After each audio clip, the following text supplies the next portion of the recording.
Today, I want to introduce you to a term known as compassion fatigue.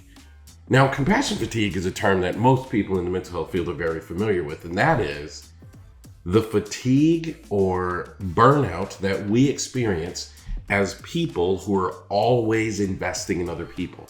In essence, what it says is you can overextend yourself in helping other people, and that has a negative impact on you, right? The term is known as compassion fatigue. So what do? How do we make sure that if we are helping other people in need, that we are not putting ourselves at risk in doing so? Because the consequences of doing that are tremendous. I know people that were really good professionals in the mental health field that ended up having to leave the mental health field. They ended up having to walk away from the mental health field because of the fatigue this brought about.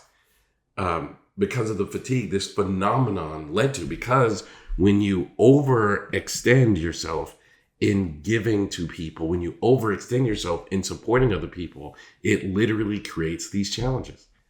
Well, today, we've been talking all week about doing things for other people. We've been talking all week about helping other people in need.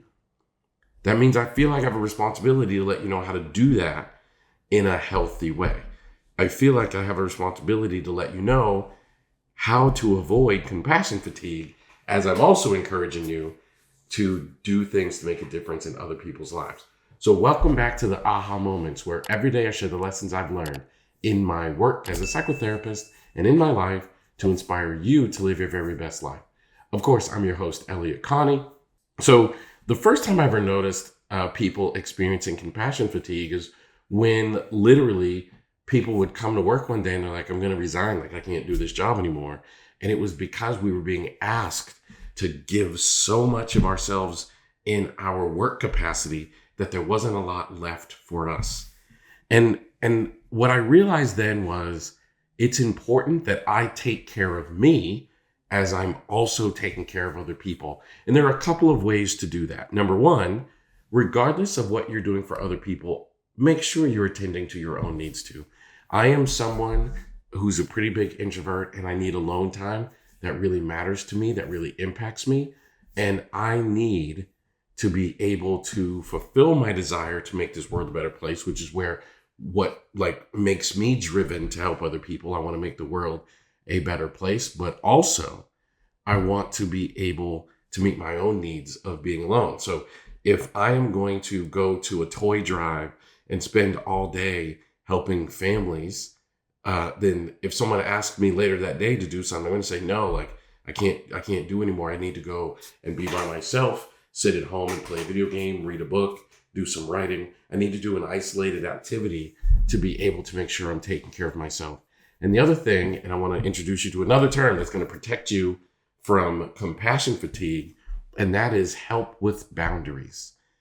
I want you to be able to donate money, donate time, give your energy. I want you to show up for other people and have them know that kindness is not lost or gone in our society. I genuinely want those things.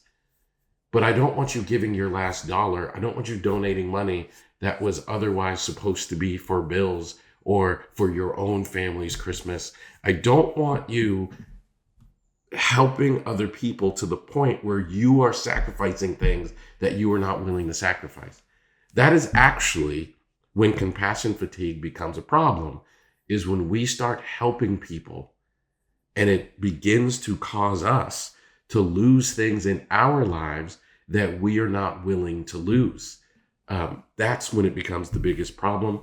That's when it becomes the biggest issue. So make sure when you're helping people, you are helping them with boundaries, and make sure that you are taking care of yourself and you're leaving enough resources for you.